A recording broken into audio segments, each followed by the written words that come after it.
తమిళనాడు మాజీ ముఖ్యమంత్రి జయలలిత జయంతి వేళ ఆమె స్నేహితురాలు అన్నాడీఎంకే బహిష్కృత నేత వికే శశికళ కీలక ప్రకటన చేశారు. అమ్మ పుట్టినరోజు వేడుకలకు ముందు శుభవార్త వస్తుందన్నారు. దీంతో కొత్త పార్టీ ఏర్పాటుపై చిన్నమ్మ ప్రకటన చేస్తారనే ప్రచారం జోరందుకుంది. అసెంబ్లీ ఎన్నికల వేళ కొత్త పార్టీ వ్యవహారం హాట్ టాపిక్ గా మారింది.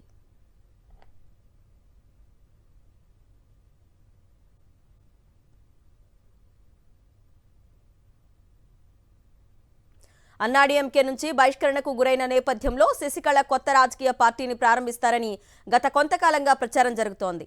ఈ నేపథ్యంలో శశికళ తాజాగా చేసిన వ్యాఖ్యలకు రాజకీయ ప్రాధాన్యం ఏర్పడింది. నేడు జయలలిత 78వ జయంతి.